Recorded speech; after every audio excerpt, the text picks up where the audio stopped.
अस्सलाम वालेकुम dear viewers. हम प्रेगनेंसी के 8वें हफ्ते में पहुंच चुके हैं। 8वें हफ्ते में माँ में क्या तब्दीली आती है, बच्चे में क्या तब्दीली आती है, माँ ने इस हफ्ते अपना किस तरीके से ख्याल रखना है और बाप ने माँ का किस तरीके से ख्याल रखना है, आज हम इस पे डिस्कस करेंगे। तो देखें जी, जिस्म में क्या चेंजेस आ रही हैं। 8वें हफ्ते के शुरू में अभी 2 महीने पूरे नहीं हुए जो कि होने वाले हैं। तो प्रेगनेंसी की वजह से माँ के जिस्म में ब्लड फ्लो ज़्यादा होना शुरू हो गया है, यानी खून का दौरानिया बहुत तेज़ी से बढ़ रहा है। ब्लड में 2 कंपोनेंट्स होते हैं, एक प्लाज्मा और एक आरबीसी। प्लाज्मा की कंसंट्रेशन बहुत तेज़ी से बढ़ रही है। इसी तरीके से रेड ब्लड सेल जो कि लाल खुलिये हैं वो भी तेज़ी से बढ़ रहे हैं, लेकिन प्लाज्मा की निस्बत कम है। जब प्लाज्मा की कंसंट्रेशन ज़्यादा होती है तो खून पतला होना शुरू हो जाता है। माँ के ही खून से बच्चे के अंदर ये न्यूट्रन जाते हैं, बच्चे के अंदर ही ब्लड फ्लो जाता है और बच्चे की ग्रोथ होती है। कुदरत का निज़ाम ही कुछ इस तरीके से है। इसी वजह से इसको हेमोडायलेशन ऑफ प्रेगनेंसी कहते हैं। जब हेमोडायलेशन प्रेगनेंसी होता है, खून पतला होना शुरू हो जाता है तो हीमोग्लोबिन कम होना शुरू हो जाती है। नॉर्मली हम 12 ग्राम पर डेसीलीटर को नॉर्मल कहते हैं, लेकिन प्रेगनेंसी में 11 ग्राम पर डेसीलीटर को भी हम नॉर्मल कह सकते हैं। अब मैं बात करूंगी कि जैसे ही प्लाज्मा कंसंट्रेशन बढ़ती है, हीमोग्लोबिन कम होती है, तो किडनी भी अपना फंक्शन शुरू कर देती है। और जैसे ही किडनी अपना फंक्शन शुरू करती है तो यूरिन बहुत ज़्यादा बनना शुरू हो जाता है। इसी वजह से प्रेगनेंसी में बार बार यूरिनेशन होती है। यूरिन यानी बार बार आता है, ये इसकी एक वजह है। दूसरी वजह यह है कि बच्चेदानी का साइज़ भी बड़ा होना शुरू हो जाता है, और जैसे ही बच्चेदानी का साइज़ बड़ा होना शुरू हो जाता है तो इर्द गिर्द के अज़ा पे बच्चेदानी का प्रेशर बढ़ जाता है, यानी किडनीज़ पे, ब्लैडर पे, और जैसे ही उन पे प्रेशर पड़ता है तो भी यूरिन की फ्रीक्वेंसी बढ़ जाती है। प्रेगनेंसी में एक हार्मोन है जिसे हम प्रोजेस्टेरोन कहते हैं। मैंने पहले भी अपनी वीडियोस में बताया कि इसमें प्रोजेस्टेरोन की जो क्वांटिटी है वो बढ़ना शुरू हो जाती है। प्रोजेस्टेरोन प्रेगनेंसी को मेंटेन करने में एक अहम किरदार अदा करता है। ये बहुत ही इम्पॉर्टेंट हार्मोन है। जब इसकी क्वांटिटी बढ़ती है तो उसकी वजह से हल्का सा बुखार रहना शुरू हो जाता है। तो हल्का सा टेम्परेचर रहना, हाथ लगाने से आपके जिस्म का गर्म होना या बुखार होना कॉमन है, इसीलिए आपको परेशान होने की ज़रूरत नहीं है।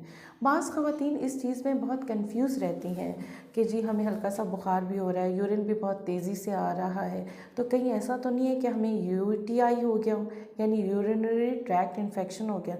नहीं, ऐसा कुछ नहीं है, आप घबराएं नहीं, परेशान नहीं हो। अब मैं आपको बताऊंगी बेबी में क्या चेंजेस आना शुरू हो जाते हैं। बेबी 1.5 इंच का हो चुका हुआ है और ये रॉसबेरी की तरह नज़र आना शुरू हो गया है। बेबी के फिंगर्स बनना शुरू हो गए हैं, लेकिन आपस में अभी तक उंगलियों के बीच में जोड़ है, यानी जैसे वेब टाइप होता है उस तरीके से है। बोन्स बनना शुरू हो गई हैं, मसल्स बनना शुरू हो गए हैं, ईयर्स वगैरह बनना शुरू हो गए, और बच्चा अब थोड़ा सा स्ट्रेट होना शुरू हो गया है। बच्चे के अंदर ये चीज़ें आना शुरू हो जाती हैं। अब मैं आपको बताऊंगी कि आपने अपना ख्याल किस तरीके से रखना है। देखिए कि जैसे कि मैंने बात की थी कि इस वीक में आपको यूरिन का प्रॉब्लम होना शुरू हो गया, यूरिन फ्रीक्वेंसी ज़्यादा होना शुरू हो गई, तो कुछ ख़वातीन क्या करती हैं कि इस चीज़ से तंग आकर कि हमें बार बार यूरिन करना पड़ता है, वो पानी पीना कम शुरू कर देती है। तो देखिए, आपने इस तरीके से नहीं करना।